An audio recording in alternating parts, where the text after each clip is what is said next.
Assalamualaikum warahmatullahi wabarakatuh. Salam dan bahagia Ibu Bapak Guru Penggerak. Perkenalkan, saya Elisanti, calon guru penggerak Angkatan 9 dari SD Negeri Jatisari 03 Kabupaten Batang, dengan fasilitator Ibu Munidah dan pengajar praktik Bapak Rasoha. Pada kesempatan kali ini, saya akan memaparkan demonstrasi kontekstual modul 1.3 tentang visi guru penggerak. Untuk merumuskan visi guru penggerak, kita dapat menggunakan pendekatan inquiry apresiatif. Pendekatan ini mengidentifikasi hal baik yang telah ada di sekolah dan mencari cara bagaimana hal tersebut dapat dipertahankan.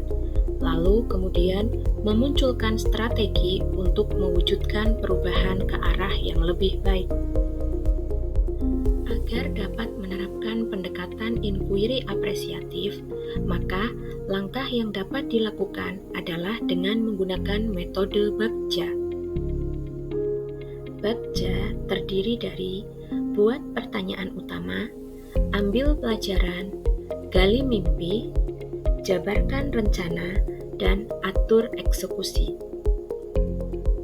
Buat pertanyaan utama berisi pertanyaan-pertanyaan untuk menentukan arah penelusuran. Ambil pelajaran dimaksudkan untuk memandu bagaimana pengalaman positif dari individu, kelompok, atau komunitas lain yang akan dijadikan pelajaran. Gali mimpi berupa narasi keadaan ideal jika prakarsa perubahan telah terwujud. Jabarkan rencana mengidentifikasi tindakan-tindakan yang akan dilakukan. Sedangkan atur eksekusi adalah hal yang dapat membantu transformasi menjadi nyata.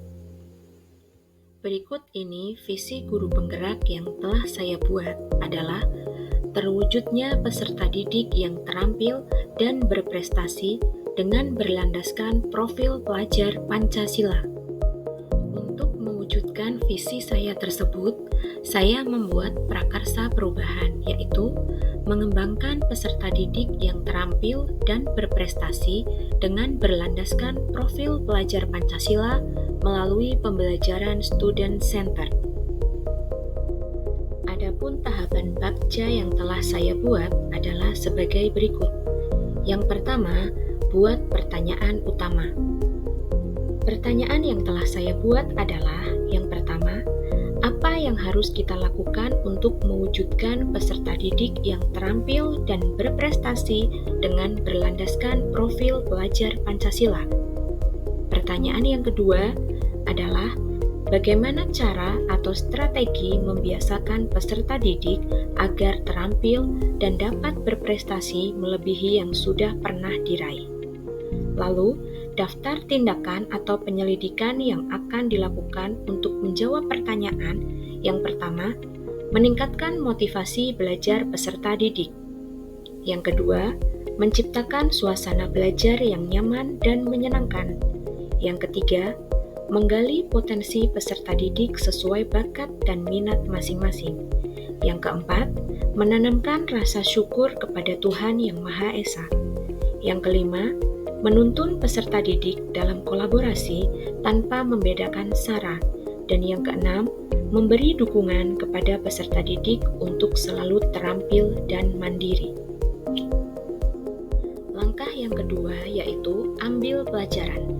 Pertanyaan yang saya buat adalah, apa tindakan yang dapat dilakukan agar peserta didik terampil dan berprestasi dengan berlandaskan profil pelajar Pancasila? Pertanyaan yang kedua, apa saja daya dukung yang tersedia?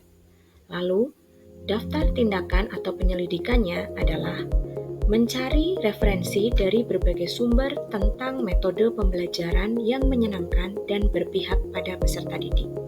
Yang kedua, menggali informasi, wawancara, survei pengalaman, dan pendapat dari murid, guru, kepala sekolah, pengawas, orang tua atau wali murid, maupun tokoh masyarakat. Dan yang ketiga, melengkapi dan memaksimalkan sarana dan prasarana yang ada. Langkah selanjutnya yaitu gali mimpi. Pada tahapan ini, saya membuat beberapa pertanyaan. Yang pertama, bagaimana bentuk kebiasaan-kebiasaan baru yang dapat meningkatkan keterampilan dan prestasi peserta didik? Yang kedua, apa bentuk kegiatan yang menyenangkan dan bermakna bagi peserta didik? Dan yang ketiga, apa dampak positif yang akan didapat jika pembelajaran yang berpihak pada peserta didik terwujud dan berjalan dengan baik? Adapun daftar tindakan atau penyelidikannya, yang pertama, menjalin kerjasama dengan pihak luar sekolah dalam peningkatan potensi siswa. Yang kedua, pembelajaran yang inovatif dan bermakna. Yang ketiga, pemanfaatan teknologi dalam pembelajaran. Yang keempat, kolaborasi dengan kepala sekolah, teman sejawat, murid, atau wali murid, dan komunitas praktisi. Yang kelima, peserta didik menjadi kreatif, terampil, dan mandiri. Yang keempat adalah jabarkan rencana. Pertanyaan yang pertama, apa tindakan dan kegiatan yang mendukung terwujudnya peserta didik yang terampil dan berprestasi dengan berlandaskan profil pelajar Pancasila? Yang kedua, bagaimana menjaga konsistensi dan semangat baik guru maupun peserta didik untuk dapat terus terampil dan berprestasi? Daftar tindakan atau penyelidikannya, yang pertama, membentuk teamwork yang solid antara guru, kepala sekolah, teman sejawat, peserta didik, orang tua atau wali murid, dan komunitas praktisi. Yang kedua, merinci dan menetapkan kegiatan apa saja yang wajib diberikan dalam mewujudkan peserta didik yang terampil dan berprestasi. Yang ketiga, melakukan pembelajaran yang inovatif dan variatif serta memanfaatkan teknologi digital. Yang keempat, mengoptimalkan kinerja ekstrakurikuler sebagai wadah aktualisasi bagi peserta didik.